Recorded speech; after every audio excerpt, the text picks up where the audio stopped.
Mesdames et messieurs, bonjour et bienvenue à ce acte 17 d'entretien, le rendez-vous de l'économie et du développement. Il est de notoriété publique que la RDC, depuis la nuit des temps, a toujours raté les grandes révolutions, commençant par l'industrie automobile avec son caoutchouc, l'industrie nucléaire lors de la Seconde Guerre mondiale avec ses ressources, l'industrie technologique en 2008 avec ses ressources, notamment le coltan. Et aujourd'hui, on parle de la transition numérique avec autant de ressources stratégiques. Mais est-elle en passe de trouver une solution pour pouvoir profiter de ces ressources, pour pouvoir, cette fois-ci, avoir une chaîne capable de pouvoir refléter la vraie vie et la vraie nature de cet État? Si oui, quels sont le préalable? Parce qu'il faut résoudre le problème et les déficits structurels qui plombent l'économie de la République démocratique du Congo depuis 65 ans maintenant. On va faire une sorte d'autopsie avec quelqu'un qui est à la fois politique, mais technocrate également sur les questions économiques. Il est député national aujourd'hui, mais il est surtout expert en questions de finances publiques et de l'économie. Il a eu à participer, je dirais, dans la gestion. On ne va pas rentrer dans ces considérations-là, mais l'honorable Fleury Mapamboli est notre invité. Aujourd'hui, avec lui, on fera le tour d'horizon.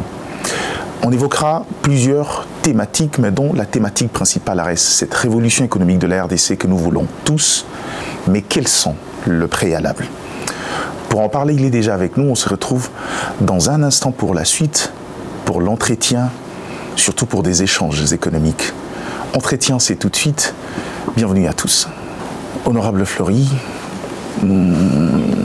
je suis très tenté de vous présenter comme étant député national, mais je crois qu'au regard de la nature de ce plateau, c'est beaucoup plus un plateau économique. On va explorer votre côté technicien des questions de finances publiques et de l'économie. Bonjour et merci de nous recevoir chez vous. Bonjour Monsieur Mike, bonjour à tous ceux qui nous suivent. En cet instant. Alors, la première des questions de l'autopsie, c'est qu'aujourd'hui, on parle de l'économie de la République démocratique du Congo avec ses faiblesses structurelles depuis un certain moment, autant d'objectifs, autant d'envie, autant d'ambitions, qui restaient jusqu'à aujourd'hui lettres mortes.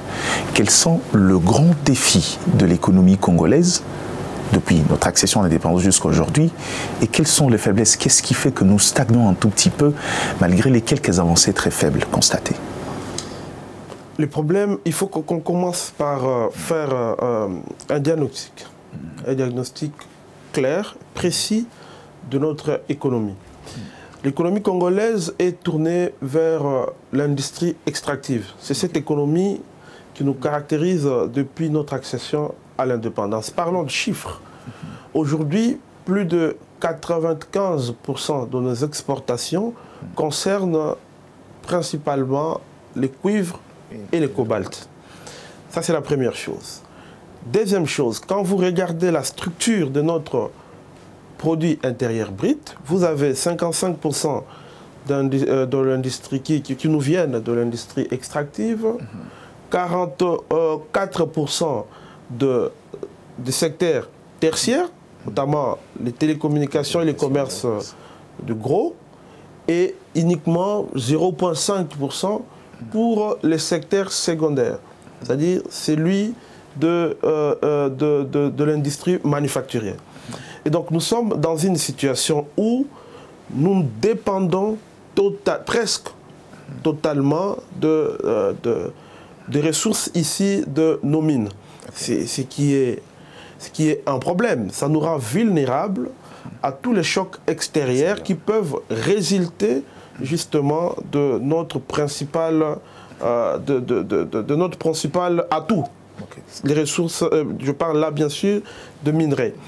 Et le paradoxe, c'est que il y a notre PIB, 55% industrie extractive, mais qui ne génère pas suffisamment d'emplois. Voyez-vous? Parce que, si vous regardez, nous n'avons pas la main-d'œuvre nécessaire, locale. Et on ne s'est pas donné le moyen de créer cette classe-là. On n'a pas la main-d'œuvre nécessaire, ça c'est d'une part. Mais d'autre part, l'industrie extractive, de par sa nature, n'est pas censée générer beaucoup d'emplois, comme les serrer dans les secteurs agricoles, par exemple. Et donc, cette situation ne peut pas nous permettre de décoller, d'aller de l'avant, de créer de millions d'emplois dont notre jeunesse a besoin. Parce que n'oubliez pas que nous sommes une population essentiellement jeune. Nous avons des millions de jeunes qui sont sortis de nos universités, qui ne travaillent pas, et ces problèmes ne peuvent pas être réglés rien qu'avec l'industrie extractive, le secteur tertiaire qui se débrouille tant bien que mal. Vous entendre parler, on croirait que c'est un problème d'intelligence parce que ce système économique a été établi pendant la période coloniale. C'est justement cette économie qui a alimenté les autres États comme la Belgique reconstruit avec les ressources de la RDC. À quel moment l'intelligence congolaise a failli à sa mission pour pouvoir rééquilibrer ces questions-là, trouver un paradigme convenable à nos besoins? Alors, nous devons... Il y a des préalables. Il y a des préalables pour diversifier une économie. Aujourd'hui, notre problème, c'est la diversification de l'économie. Et pour diversifier notre économie, nous avons des choses que nous sommes censés faire. Les déficits, par exemple, en électricité, ne peuvent pas permettre la diversification de l'économie. Les déficits en infrastructure. Si vous prenez... Parlons d'abord du potentiel. La RDC, c'est 100 000 mégawatts de potentiel électrique. La RDC, c'est 80 millions d'hectares de terres arables, dont plus de 51 millions d'hectares jamais cultivés à ces jours. Vous ne pouvez pas, aujourd'hui, développer l'agriculture dans un pays où les infrastructures, les routes, je dirais, d'intérêt national, ne représentent que les routes bitumées, les routes d'intérêt national bitumées, ne représentent qu'à peine 5% du réseau national. Vous êtes très généreux. Si vous suivez les statistiques du FONER, je crois qu'on est à moins de 5%. C'est 5% approximativement, parce qu'on est à quelques 58 000 km, alors que la partie asphaltée, en état de praticabilité, ne représente que 3000 km. 3 à 2000 Alors qu'en Afrique subsaharienne, la moyenne est de 25%. Donc on est très loin. Nous devons développer nos infrastructures, nous devons construire des routes, nous devons investir massivement dans l'électricité pour pouvoir attirer des investissements massifs dans le secteur agricole. Prenons un exemple. Si on parvenait un jour à exploiter ne serait-ce que, je dis n'importe quoi, prenons 5 millions d'hectares de terre, et que par hectare, on arrivait à engager 2 personnes, eh ben, nous avons 10 millions d'emplois qui sont créés. Donc c'est là qu'il y a le potentiel, et il faut tout faire, mettre toutes les batteries en marche pour développer les externalités positives qui sont les infrastructures routières et l'électricité pour pouvoir attirer suffisamment d'investisseurs dans le secteur agricole, sous réserve, bien sûr, d'une amélioration préalable du climat des affaires. Alors, en vous entendant parler, je voudrais poser ma question, mais différemment, parce qu'à ces niveaux-ci, on n'a pas bien cerné les secteurs prioritaires où il faut s'investir convenablement. Mais on poserait la question depuis un certain moment, quand vous regardez l'équilibre en dépenses et recettes du budget de l'État, par exemple, ce budget du gouvernement actuel, on aurait consacré 48% à l'investissement. Si ce n'est pas pour apporter des réponses dans des questions, et en vous entendant parler, on croirait que ce sont nos valeurs différentielles, à quoi sert le capital productif qu'on se donne? Dans quoi investissons-nous? J'en parlais des chiffres.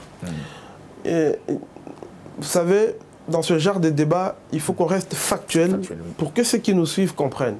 Si vous prenez les chiffres, l'exécution de notre plan de trésorerie à fin juin 2025, vous réaliserez que les dépenses de rémunération, le fonctionnement des ministères et des institutions, ainsi que les dépenses sécuritaires exceptionnelles représentent 94% des recettes mobilisées. Ce qui fait qu'on vit Je ne parle pas d'autres dépenses, je n'ai pris que ces trois catégories.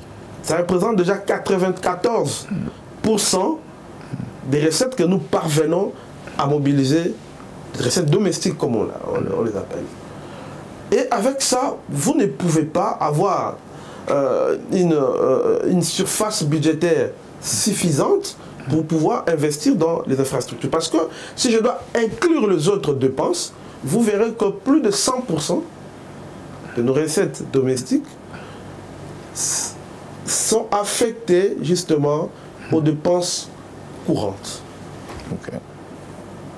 Y compris les dépenses sécuritaires exceptionnelles. On a un sérieux problème à ce niveau-là. Okay. Il va falloir qu'à un moment donné on s'arrête, qu'on fasse un bon diagnostic et que l'on définisse bien nos priorités pour par la suite aller vers le chemin qui nous permettra d'affecter suffisamment de moyens dans les investissements porteurs de croissance. La question sur le budget, on y reviendra d'un moment à un autre, mais la grande question, puisqu'on en a parlé, la diversification de l'économie, mais je pose deux questions mélangées. La première, c'est que aujourd'hui, vous avez évoqué quelques éléments, mais on aimerait de manière précise.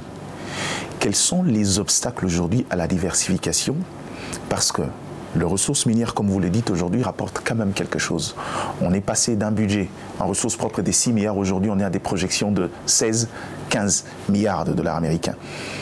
Qu'est-ce qui bloque cette diversification de manière plus pratique, mais aussi comment avons-nous échoué dans notre paradigme centré sur les ressources minières? Quels sont les facteurs qui ont fait que nous puissions rater l'occasion de pouvoir en profiter suffisamment? Alors, d'abord, je reviens sur vos chiffres. Il faut faire très attention quand on parle de chiffres aujourd'hui.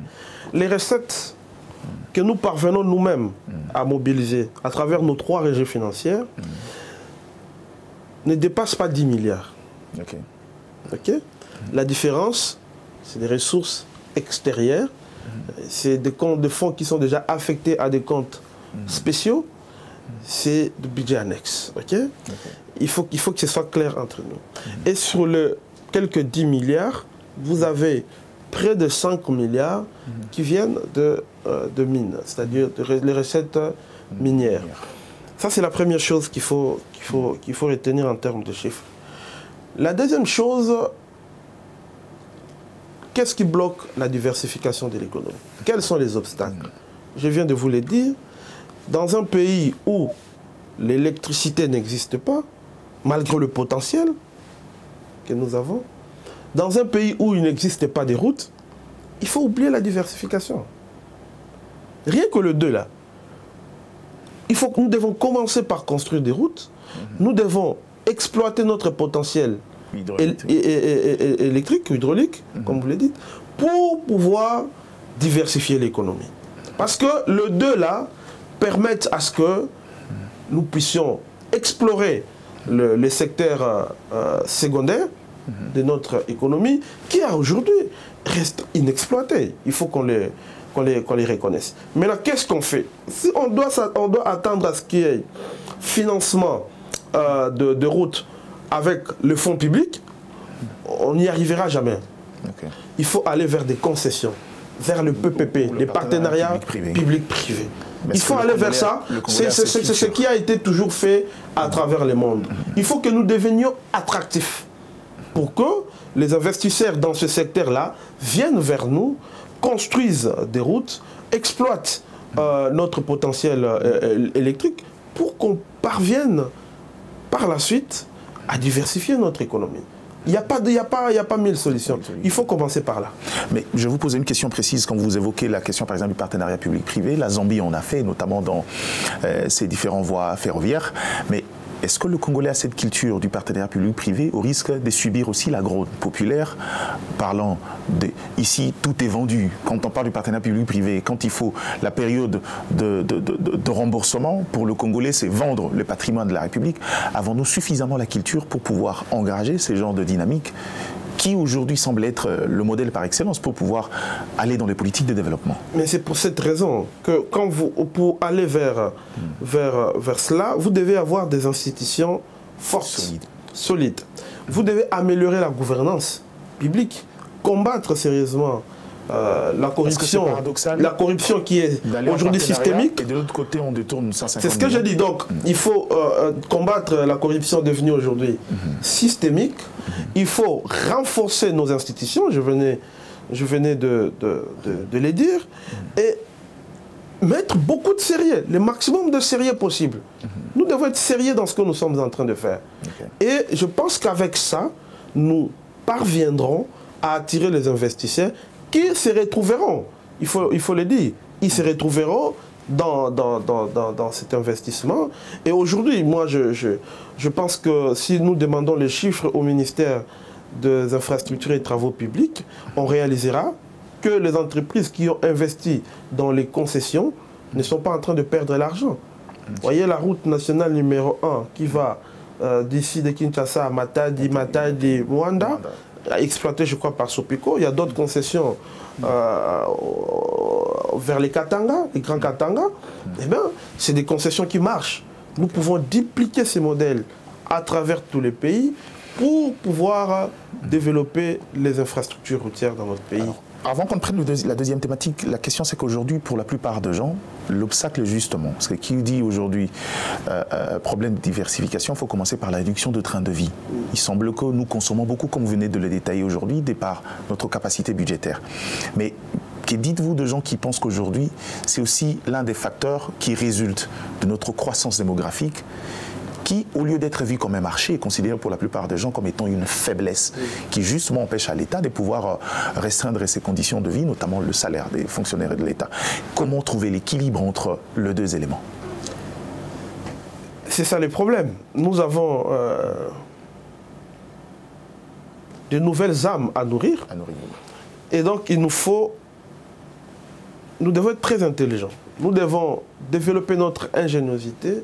Nous devons augmenter les revenus nationaux pour pouvoir les redistribuer de manière équitable à tous les Congolais. C'est le paradigme. C'est le travail que le gouvernant, que nous qui gérons la cité, devons faire pour pouvoir satisfaire nos électeurs, ceux qui nous ont élus, ceux qui nous ont portés pour être là où nous sommes aujourd'hui. Mais, cher Mike, vous ne pouvez pas arriver à cela si vous n'améliorez pas la gouvernance de manière globale. Il faut améliorer la gouvernance. Mais le côté consommation de crédit dans le fonctionnement, c'est un problème dont on parle depuis longtemps. Mais il faut faire attention. Qu'est-ce qu'on appelle fonctionnement aujourd'hui? Fonctionnement, ce n'est pas forcément l'argent qu'on distribue au niveau central. Dans le fonctionnement, vous avez, entre autres, le fonctionnement des écoles. Ça fait partie du fonctionnement des ministères. Les fruits qu'on paye pour faire fonctionner les écoles. La couverture santé universelle, une partie, c'est dans le fonctionnement. Vous voyez? Même si c'est dans les subventions, mais on appelle ça fonctionnement. Vous voyez? C'est pas qu'on dilapide l'argent comme certains le penseraient, mais je crois plutôt que nous ne mobilisons pas assez pour redistribuer équitablement. Il faut qu'à un moment donné, qu'on arrête avec le niveau actuel des dépenses, qu'on mette beaucoup plus d'énergie dans les réformes qui permettront de mobiliser suffisamment d'argent.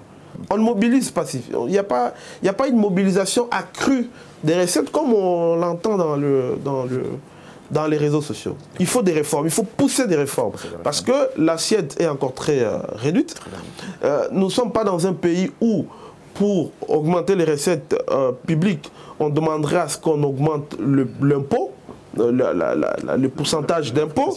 Non, on n'est pas à ce niveau-là. Nous sommes au niveau où nous devons élargir l'assiette, c'est-à-dire bloquer partout où il y a des fuites. Parce qu'il y a beaucoup de fuites et beaucoup de gens ne payent pas l'impôt, y compris la taxe sur la valeur ajoutée.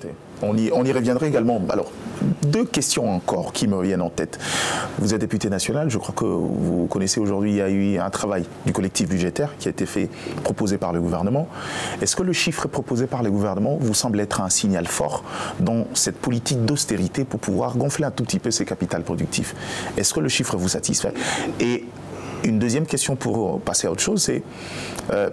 vous évoquez tout à l'heure la question de ressources, mais en termes de potentiel, s'il vous est demandé à vous de nous définir quelle est la réelle capacité de mobilisation de la RDC actuellement. Parce qu'on ne mobilise pas assez, on parlera de coulage de recettes, oui, mais quel est le chiffre exact? À quelle hauteur la RDC peut mobiliser aujourd'hui malgré ses faiblesses sectorielles? Alors, je vais commencer par la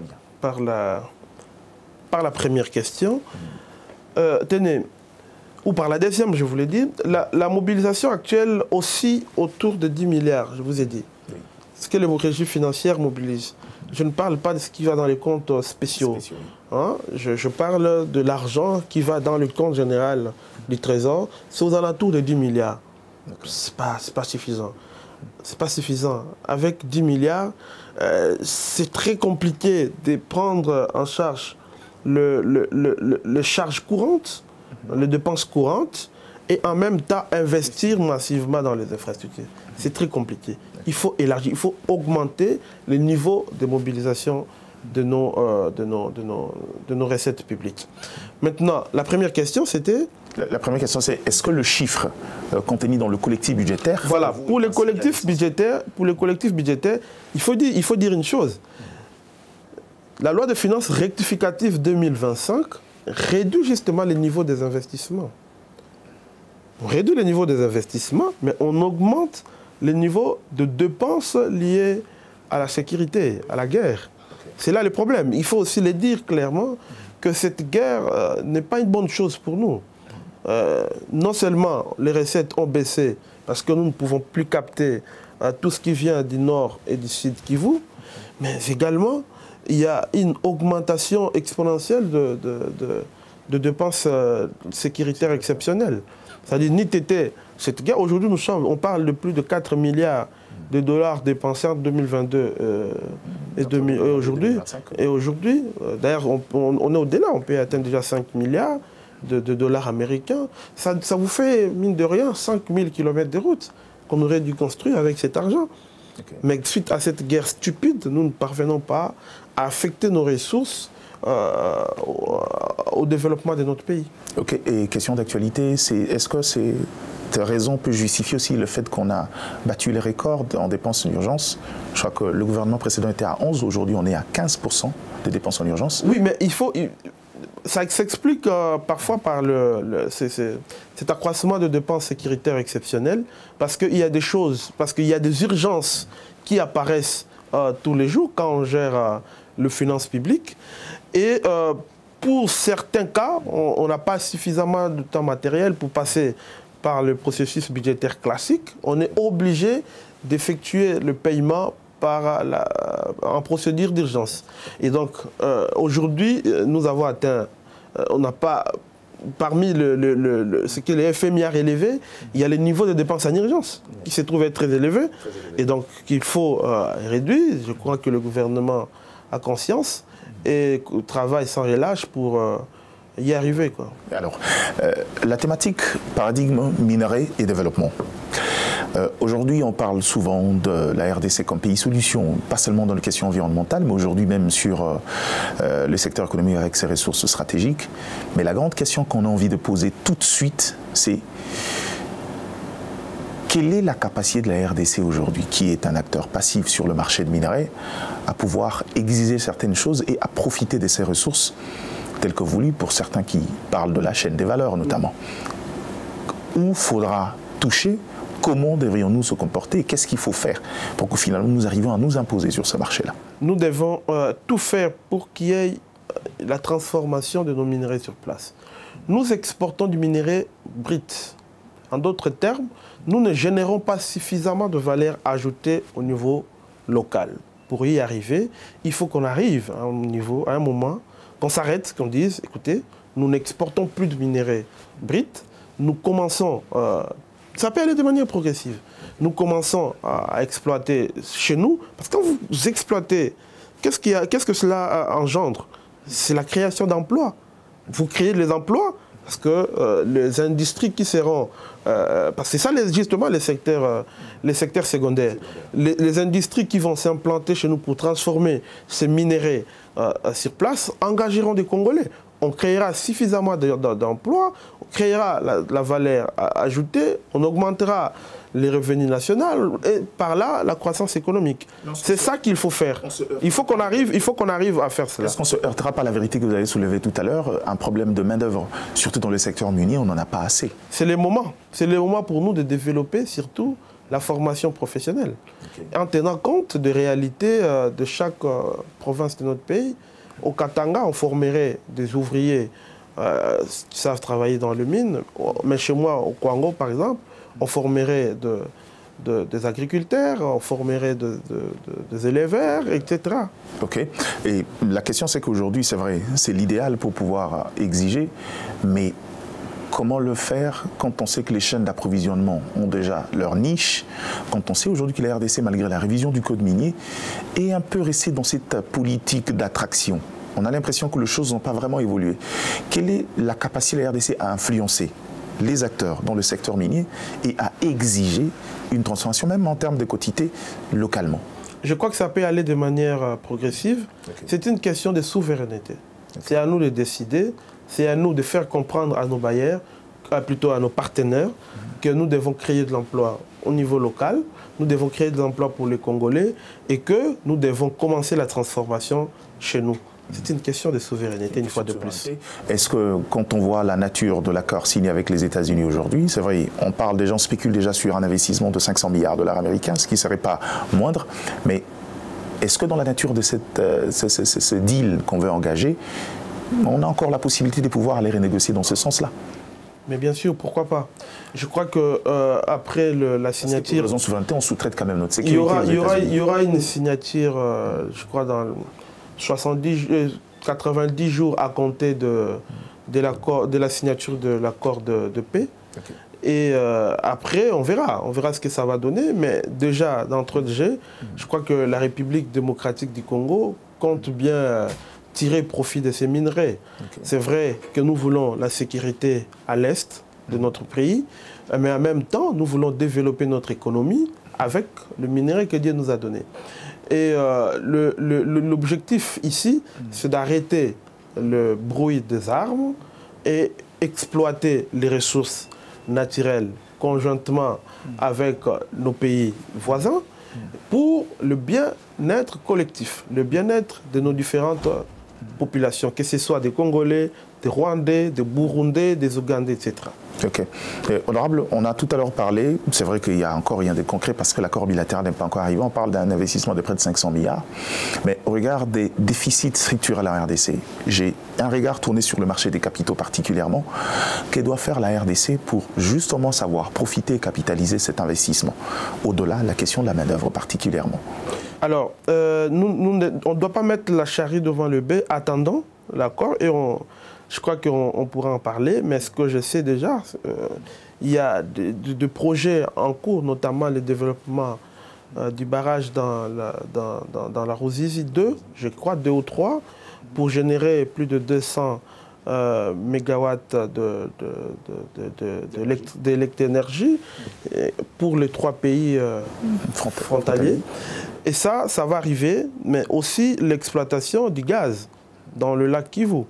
Ça également, c'est un projet qui est mutuellement bénéfique pour la République démocratique du Congo. Le Rwanda attire déjà. Et le Rwanda, il y a également la construction d'un chemin de fer qui pourra relier tous les pays de la région. Et donc, il y a plein de projets qui pourront être développés dans le cadre de ces partenariats avec les États-Unis, lesquels projets seront bénéfiques, une fois de plus, pour nos différentes population de la région de Grand Lac. La plupart des Congolais aimeraient avoir votre point de vue. Au-delà de considérations sécuritaires, en tant que technicien de questions de finances publiques, aujourd'hui, à quel degré situez-vous à la fois les faiblesses et les forces de cet accord? C'est vrai qu'il n'est pas encore arrivé, mais de cette dynamique de la RDC de pouvoir aller vers les États-Unis d'Amérique, tout en sachant également qu'on risque d'engager encore une guerre commerciale avec la Chine, qui aujourd'hui est le principal exportateur de nos ressources. La paix n'a pas de prix, cher frère. L'objectif numéro 1, c'est la paix.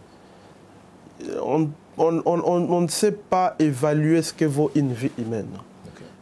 Aujourd'hui, depuis 3 décennies, on parle de millions de morts de nos compatriotes. Il faut arrêter la guerre. Ça, c'est la première chose, c'est le premier objectif. Le deuxième objectif, c'est développer l'économie. Je viens de vous dire ici combien est-ce qu'on dépense dans cette guerre stupide. Je fais un parallélisme pour que vous compreniez ce qu'on aurait dû faire avec cet argent s'il n'y avait pas la guerre. Okay? Ça, il faut pas oublier. Troisième chose, si on peut en même temps faire la paix et exploiter le minerai, parce qu'on n'oubliez pas, ce minerai-là ne profite pas aux Congolais. C'est des minéraux qui sont systématiquement pillés par les Rwandais à travers ces proxys qui opèrent chez nous. Donc voilà, aujourd'hui, si on arrive à arrêter cette hémorragie, à exploiter le minerai pour le bien des Congolais, alors, qu'est-ce qu'il y a de mieux? Il n'y a pas. Je crois que c'est... On n'en sortirait que gagnant. D'accord.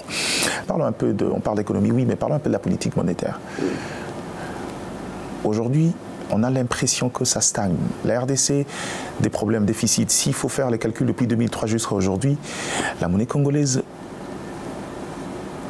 laisse voir des faiblesses incommensurables que les gens ne peuvent pas expliquer. L'inflation est devenue presque le quotidien de Congolais aujourd'hui. Malgré ça, il y a la présence de la Banque centrale, même si pendant qu'on tourne cette émission, il y a eu quand même un remplacement à la tête de la Banque centrale du Congo. La question c'est quelles sont les faiblesses de notre politique monétaire et s'il faut corriger, qu'est-ce qu'il y a à corriger aujourd'hui pour que finalement nous reprenions cet instrument de souveraineté comme vous aimez bien le dire? Alors, je tiens d'abord à féliciter le nouveau gouverneur de la Banque centrale, M. Andrew Ameso, que je connais personnellement. C'est quelqu'un qui a les profils pour occuper ces postes. Nous remercions aussi Mme Kabedi, qui a fait un travail remarquable. Aujourd'hui, nous avons un niveau très très élevé, un niveau jamais atteint en termes de réserve de change. C'est grâce à son travail, mais aussi grâce à sa rigueur. Et donc, je tiens à les remercier très sincèrement. La politique budgétaire, aujourd'hui, s'accommode à la réalité mondiale. Si vous essayez de regarder tout autour de nous, vous regardez même au niveau international, face à l'inflation, il y a eu des mesures qui ont été prises, notamment les relèvements du taux directeur. Aujourd'hui, le taux directeur est à 25%. C'est ça qui a fait que notre monnaie reste stable. Aujourd'hui, la monnaie est un peu stable. Une certaine stabilité. Oui, la monnaie a retrouvé sa stabilité grâce à la politique monétaire. C'est la politique monétaire qui a stabilisé la monnaie. Parce que c'est quoi la conséquence d'un relèvement du taux directeur? C'est que aujourd'hui, je vais vous donner un chiffre, aujourd'hui, nous avons plus de 1400 milliards de liquidités ponctionnées sur le marché par la Banque centrale grâce aux bons BCC, les bons de la Banque centrale du Congo. Parce que le taux est attrayant et les banques qui possèdent le franc congolais préfèrent les prêter à la Banque centrale qui rémunère bien. Okay? Maintenant, de l'autre côté, au niveau de banques, les Congolais ou les déposants qui ont de disponibilité en francs congolais préfèrent également le placer parce que le taux est attrayant, parce qu'ils gagnent beaucoup d'argent. En conséquence, les crédits en francs congolais doivent baisser. Les gens ne voudront pas s'endetter en francs congolais. Vous comprenez? Parce que si vous vous endettez en francs congolais, vous devez payer les intérêts qui soient supérieurs à 25%. C'est quoi la conséquence de cette mesure? C'est qu'il y aura moins de circulation de francs congolais sur le marché. C'est cette mesure qui a permis de stabiliser aujourd'hui la monnaie. Ça, il faut dire... Parce que c'est des mesures conservatoires qui est à la limite curatif, pas préventif sur les effets directs sur la politique, en fait sur les effets d'inflation. Il faut aller plus loin. Il faut aller plus loin dans les réformes, parce que nous sommes dans le cadre d'une économie complètement dollarisée. Il faut qu'il y ait beaucoup de réformes pour pouvoir stabiliser la monnaie à long terme. Et je pense qu'avec le nouveau gouverneur qui a été nommé, je crois qu'il a une mission bien spécifique. Il va justement nous aider à stabiliser la monnaie dans le long terme et rendre aux francs congolais la valeur d'antan. Puisqu'on parle du long terme, beaucoup d'experts auront peut-être un point de vue différent de vous, de ce que vous voyez de cette politique-là d'ajustement du taux directeur. Certains estiment qu'aujourd'hui, cela ne rapporte pas des effets escomptés dans la mesure où, vous en avez parlé, le guichet de réinvestissement de la Banque centrale serait peu fréquenté. Le fait que la plupart des banques commerciales sont en surliquidité, parfois détiennent même des ressources de l'État de quoi ils se servent même pour aller chercher ces bons-là. Quelle serait votre analyse sur il faut faire attention. Surliquidité, en quoi? Les banques sont surliquides, ça c'est clair. Mais, récapitulons. En termes de dépôt auprès des banques, vous avez 90% en dollars et uniquement 10% en francs congolais. C'est de la surliquidité, c'est par rapport au dépôt reçu, au crédit accordé et à l'argent disponible.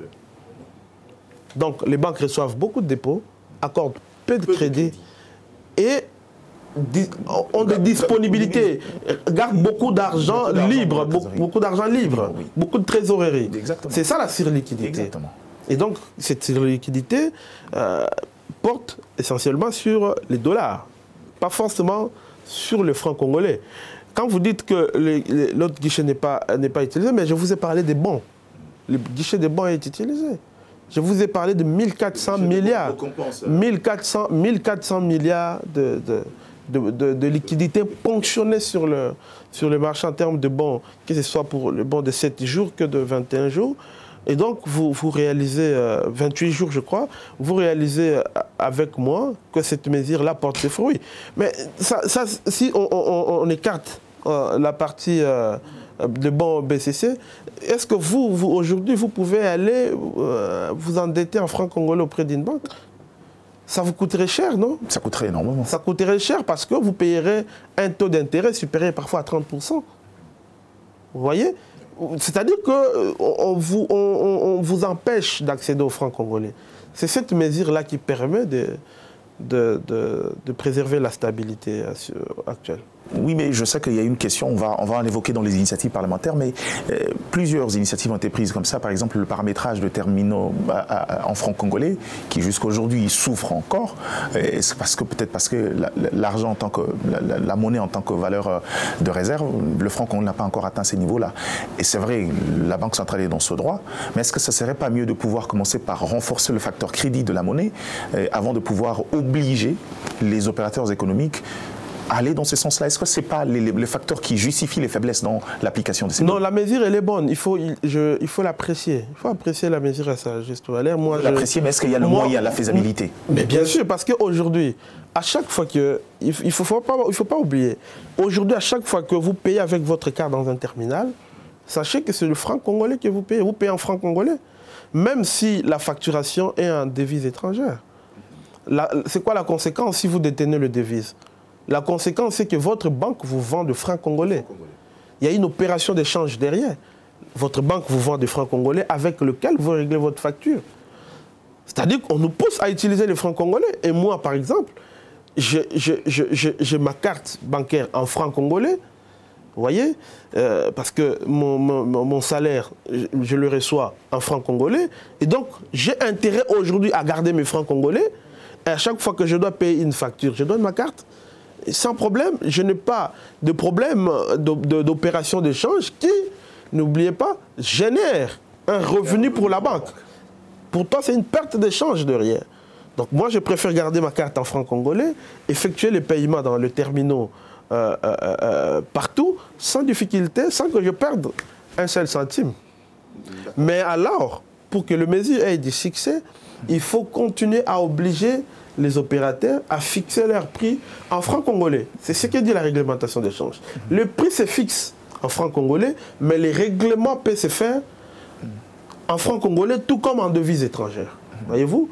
Donc, il faut que la réglementation d'échange soit respectée, que tous les prix soient affichés en francs congolais, non pas en dollars, ensuite convertis en francs congolais avec un taux de change exorbitant. Et là, une fois de plus, nous perdons l'argent dans l'opération d'échange que le commerçant font sans qualité. Sans qualité.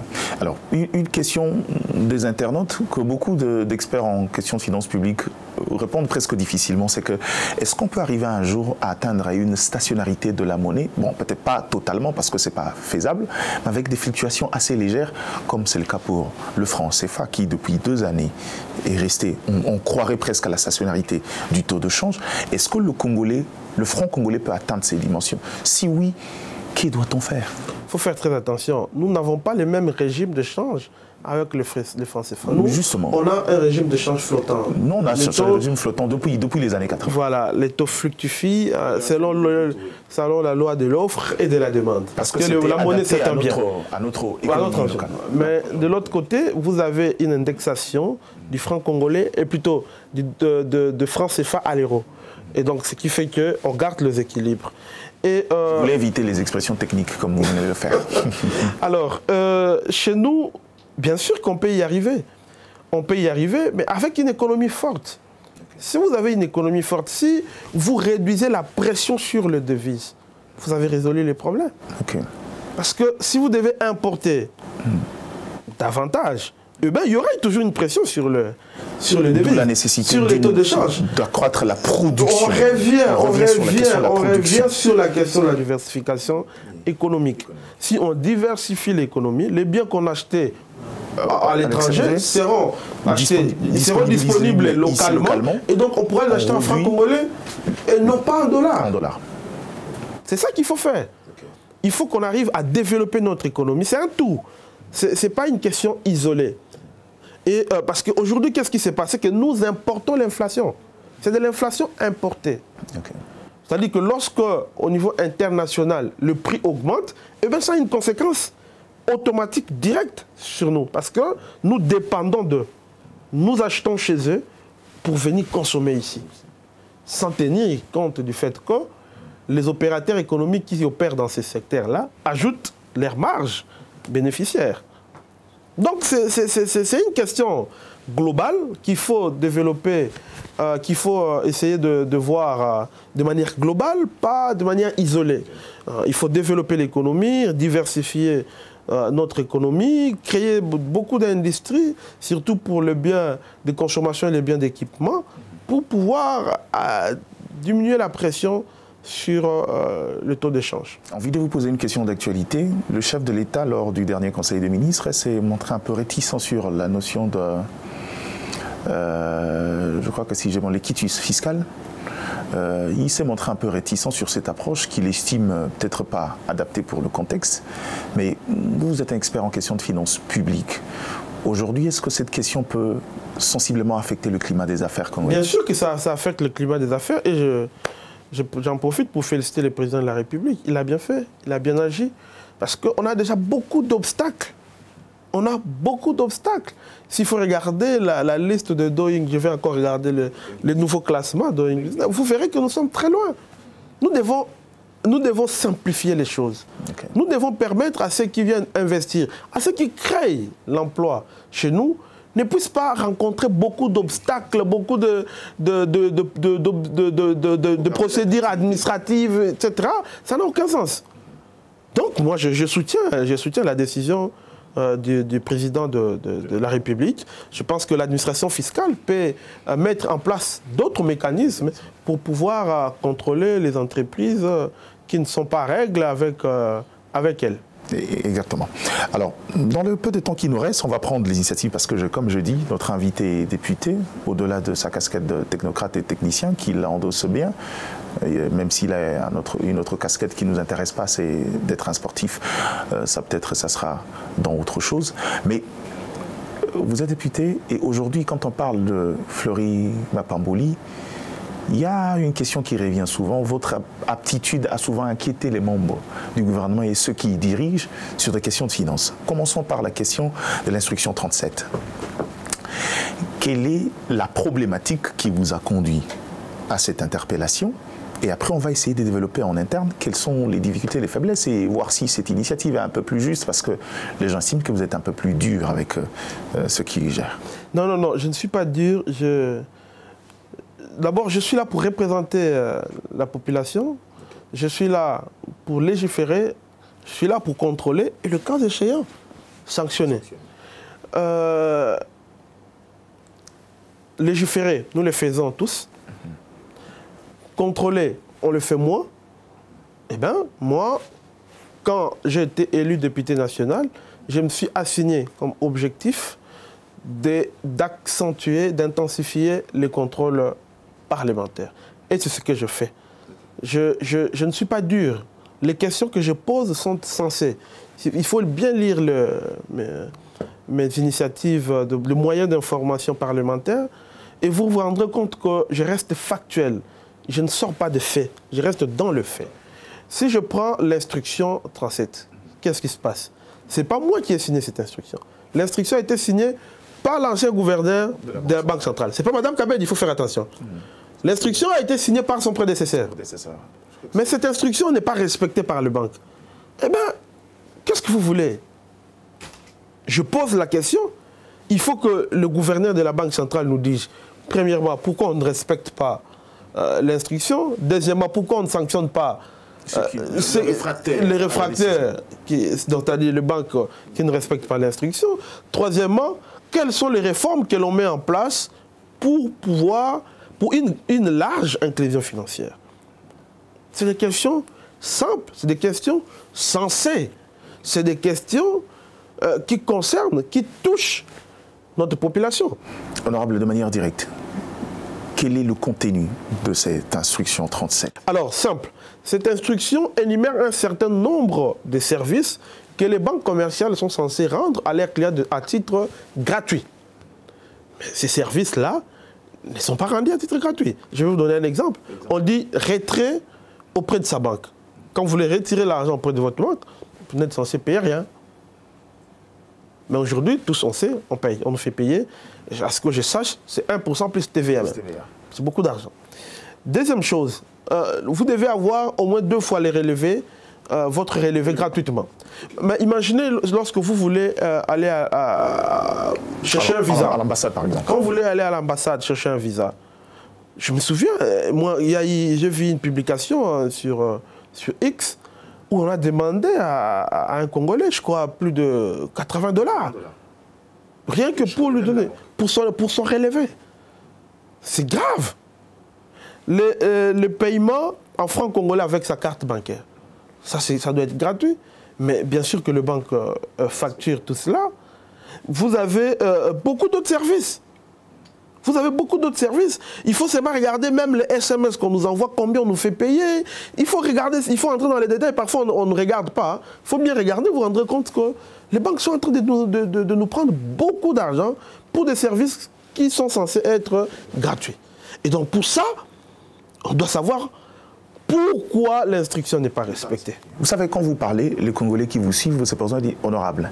Est-ce que cette instruction concerne également les mobile banks? Attention, les mobile banks, j'y travaille. Hein. C'est l'instruction 24, si je ne me trompe pas, je suis déçu.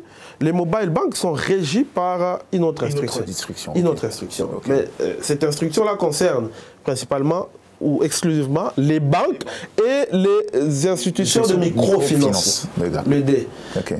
Voilà. Donc, pour nos électeurs, sache que... Si vous posez la question au Congolais, vous demanderez d'inverser le rôle. Commencez par les mobile banks. Voilà. Il faut que nos électeurs qui nous suivent sachent que je suis dessus. Ah, d'accord. J'y travaille parce que je ne pose pas des questions comme ça. Je dois comprendre, lire tout ce qui existe sur la question et ensuite...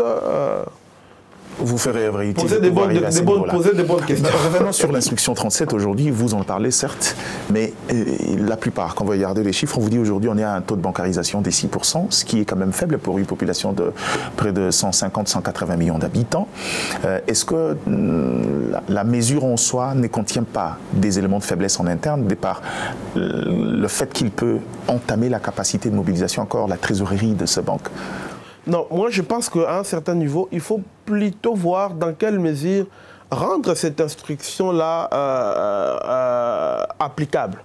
Il faut que la Banque centrale revoie, retravaille et publie une nouvelle instruction ou, je dirais, une modification à l'instruction 37. Je sais que les banques éprouvent beaucoup de difficultés, surtout pour accéder à des zones où il n'y a pas d'infrastructure, il n'y a pas de routes, etc. Ce qui rend d'ailleurs l'inclusion financière très difficile, il faut les relever. Et je reconnais, j'ai à travailler avec presque toutes les banques, mais aussi avec l'Association congolaise de banques. Je connais les difficultés qu'éprouvent nos banques pour couvrir tous les pays.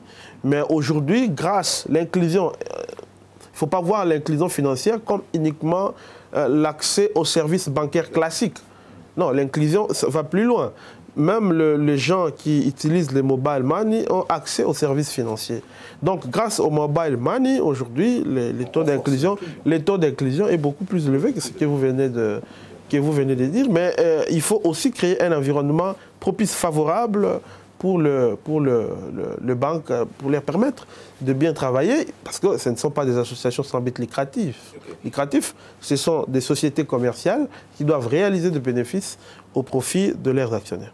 Sur ces questions-là, la RDC est quand même dans les habitudes de pouvoir engager des discussions permanentes avec la plupart de ses partenaires, notamment dans le secteur. Je me demande si c'est le cas dans le secteur de banque. Est-ce que dans la question, vous avez interrogé la responsabilité de l'Association congolaise de banque? Parce que depuis un certain moment, c'est quand même une structure qui est restée presque aphone sur le vraie question, même si on sait que c'est une association professionnelle. Quelle est sa part de responsabilité dans l'applicabilité de ces choses, ou à la limite d'engager une discussion convenable pour trouver un terrain d'entente ou un compromis? Alors, moi, je n'ai pas qualité pour interroger l'ACB. C'est une affaire de juste privé. question discutée. Moi, mon travail s'arrête à la Banque centrale, qui est un établissement public. Donc, moi, je m'adresse à la Banque centrale qui, à son tour, devra justement s'adresser à l'ACB, aux banques, etc., pour qu'il y ait une sortie de... pas sortie de crise, pour qu'il y ait résolution. Il faut que le problème soit résolu, parce que ce qui m'a poussé à poser cette question, je vis dans les réseaux sociaux comment nos électeurs, comment les Congolais se plaignaient non seulement la médiocrité des services bancaires, mais aussi des tarifs très élevés de tous les services financiers et de services bancaires. On va clôturer dans les quelques minutes qui nous restent. On va prendre la question sur la suspension de la TVA. Mais avant de finir, aujourd'hui, beaucoup de gens pensent que si on veut redorer notamment pour aller, parce que c'est un tout comme vous venez de le dire, la nécessité aujourd'hui sur la réforme monétaire est une question cruciale. Je sais que c'est de manière amassée et in globo, parce qu'il faut bien définir, quand on veut par la réforme monétaire, qu'est-ce qu'on veut exactement. Mais aujourd'hui, certains pensent que le franc congolais a perdu un peu de sa valeur. Est-ce que c'est vous de cet avis-là aujourd'hui, à la Mobutu et nous allons désirer Kabila? Oui, mais ça on le sait. Je crois que je venais de le dire tout à l'heure. Il faut toute une batterie de réformes. Il faut beaucoup de réformes dans les secteurs, mais la politique monétaire serait inefficace si elle opérait dans un environnement, dans une économie complètement extravertie. Il faut développer l'économie. Il faut commencer par développer l'économie. Il faut réduire la pression sur le taux de change, sur le devise. C'est ça la clé. Tant qu'il y aura cette pression-là, eh ben, on tournera en rond. Il faut réduire cette pression. Ensuite, de l'autre côté, la Banque centrale doit développer la monétique. La Banque centrale doit prendre beaucoup d'autres mesures pour rendre les francs congolais attrayants. Pour que nous soyons obligés d'utiliser le franc congolais. Vous voyez, sous d'autres signes, lorsque vous venez avec les devises, parce que selon les codes miniers, les entreprises minières sont censées rapatrier, je crois, 40 ou 60%. 40%, je crois. 40% de leurs recettes en devises. Alors, la logique serait quoi? Serait, dès que ces devises arrivent, on les achète. La Banque centrale achète le tout. Et leur donne le franc congolais pour régler les impôts, payer les salaires, etc. Mais aujourd'hui, qu'est-ce qui se passe? Aujourd'hui, c'est que les salaires sont payés en dollars, beaucoup d'autres services sont payés en dollars. On ne sait pas les faire en franc congolais. Il faut que le franc congolais soit l'unique monnaie en circulation. Et les dollars, réserve de change. Réserve de change. Alors, on va prendre une deuxième initiative. Vous êtes également auteur d'une question autour de la suspension de la TVA par le gouvernement. Je sais que en 2022, Sama Lukonde a pris la même initiative pour pouvoir influer sur le prix de produits de première nécessité. L'actuel ministre en économie, le professeur Mukoko Samba, a fait presque pareil sur 9 produits particulièrement. Mais le Congolais s'est plaint qu'il n'y a aucun effet sur cette question-là. Dans votre démarche, est-ce une approche simplement pédagogique ou derrière, voulez-vous réparation, encore voulez-vous correction pour que finalement nous allions sur des solutions capables d'apporter, sur des mesures capables d'apporter des solutions, voulais-je dire? Voilà, il faut d'abord expliquer aux Congolais. La mesure vise à réduire les prix. Les prix appliqués dans les grandes surfaces et partout ailleurs. Quand on réduit la TVA, on a réduit une partie de 50%, je crois, des droits de douane. Certains produits. On a réduit quelques autres taxes, etc. Sur, je crois, 10 produits. C'est que ces produits-là, quand vous allez au marché, ne devaient pas, les prix affichés, devaient subir une modification, une baisse de prix. Oui. Okay, leur prix devait baisser, logiquement. C'est ça. Alors, est-ce que c'est ce qui se passe dans le marché? C'est ce que nous voulons voir. C'est ce que nous voulons voir. C'est-à-dire, ma question veut qu'on s'assure que la mesure qui a été prise profite réellement aux Congolais et non aux opérateurs économiques. Si vous ne faites pas attention, ces gens-là sont très malins. Qu'est-ce qu'ils peuvent faire? Sachant qu'il n'y aura pas de TVA, il n'y aura pas de douane, etc. Qu'est-ce qu'ils font? Ils augmentent la valeur CIF. C'est-à-dire on augmente le prix, le prix d'achat à l'importation. Okay. On augmente le prix là-bas, ce qui fait que même si vous enlevez la TVA, vous enlevez une partie de la douane, le prix reste toujours élevé. Donc il faut qu'on vérifie, il faut qu'on regarde ça de près. C'est pour cette raison que je demandais au ministre de l'économie, au vice-premier ministre, ministre de l'économie nationale, de me communiquer ces éléments-là. La structure de prix, les calculs du coût des revenus, pour que je voie comment est-ce qu'on intègre les différents éléments constitutifs du prix des ventes. Et cela me permettra de conclure si réellement la mesure profite aux Congolais ou plutôt elle produit un effet contraire. Vous êtes un homme de la base. Ce que vous avez, si quand vous interrogez vos électeurs, je crois que vous avez le même son de cloche que moi, le prix n'ont pas baissé. Ça, c'est une réalité de fait. Je sais qu'en tant que technicien, vous voulez avoir des réponses exactes du VPEM pour qui expliquerait le contexte, mais il a tenu compte lui-même de la décision prise par son prédécesseur en associant l'IGF dans l'approche de contrôle qu'il a estimé essentielle pour pouvoir éviter justement ce genre de contournement et de fausses déclarations de la part des hommes. Cela ne m'empêche pas à moi. Moi, je suis député.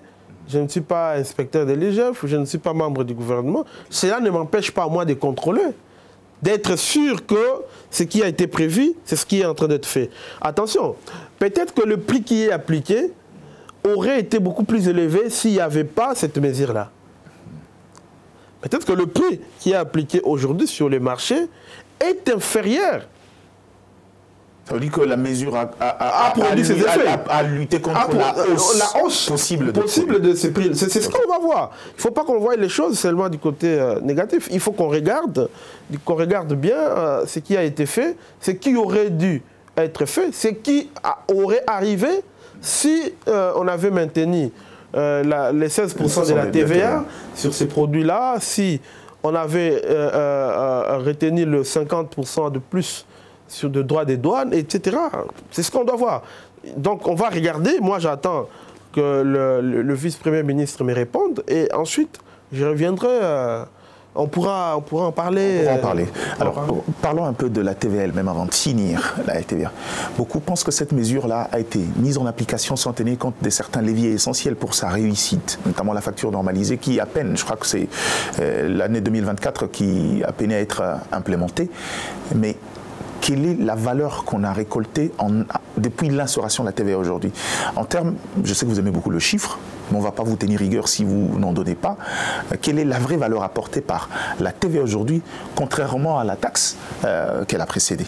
Bon, écoutez, je n'ai pas les chiffres à vous communiquer, mais ce que je sais, c'est que l'instauration de la réforme de la facture normalisée pourrait rapporter plus d'1 milliard dès la première année, la première ou la deuxième année, 1 milliard de dollars américains.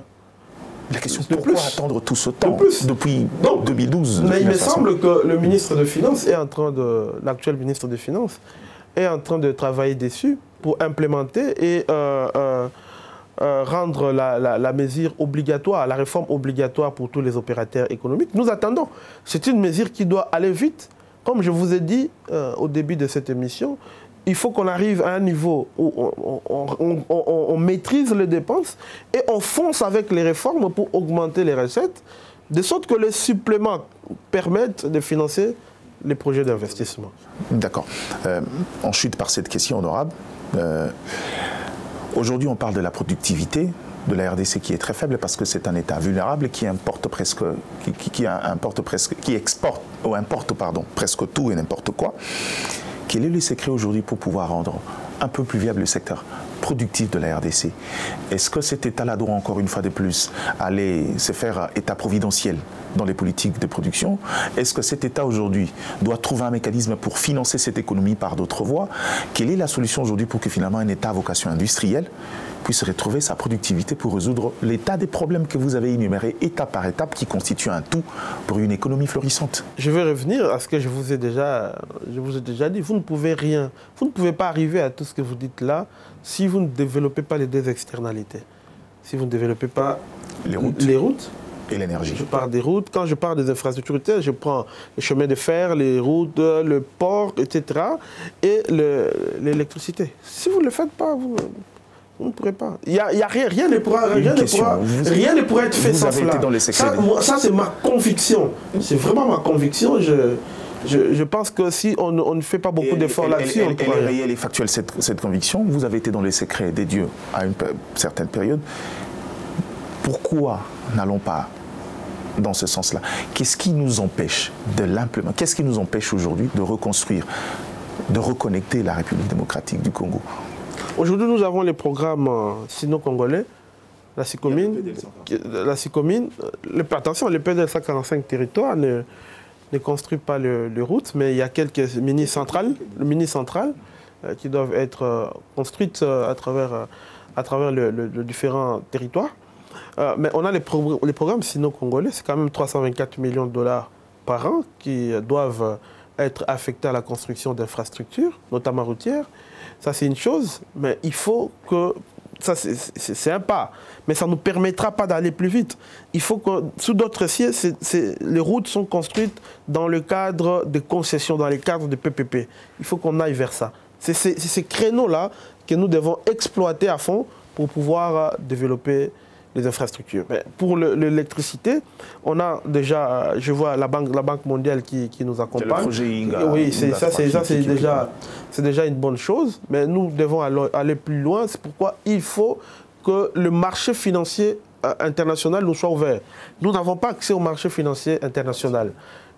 Si vous regardez notre dette extérieure, elle est constituée de partenariats bilatéraux et multilatéraux, mais aussi des arriérés budgétaires peut-être que l'État est comme ça, population. Il faut qu'on arrive à un niveau où on émet des titres, par exemple, sur 30 ans, on émet des titres, des obligations, sur 30 ans sur les marchés internationaux, marché financier international, pour financer, par exemple, une centrale devra produire autant de mégawatts. Vous voyez, parce que sur les 30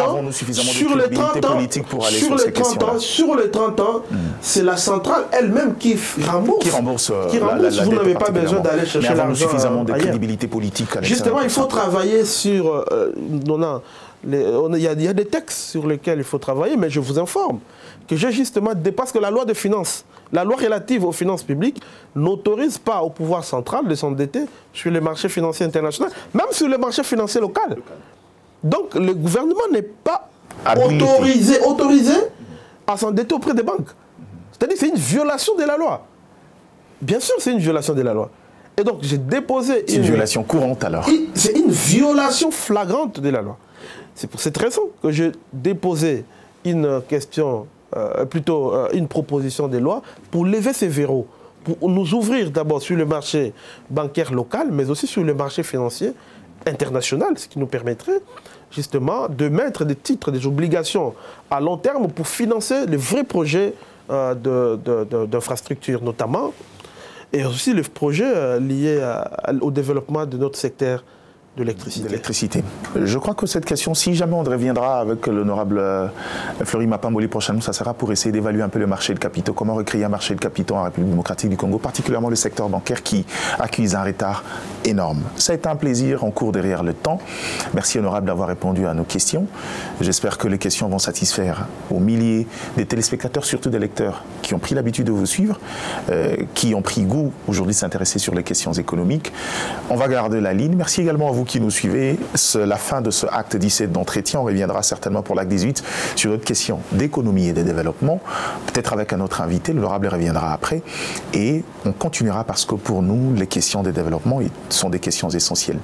Arrêtons le débat qui ne nous avance pas. Les débats d'individus est périmé. Le Congo est un État à vocation de puissance et il est grand temps que nous nous intéressions sur de vraies questions de développement, sur de vraies questions qui feront de nous deux hommes, des personnes, de groupes, de communautés, surtout un État respectable sur le plan mondial. Merci à vous, excellente suite de nos programmes et à très vite sur Zoom Eco TV et nos différentes chaînes partenaires. Au revoir.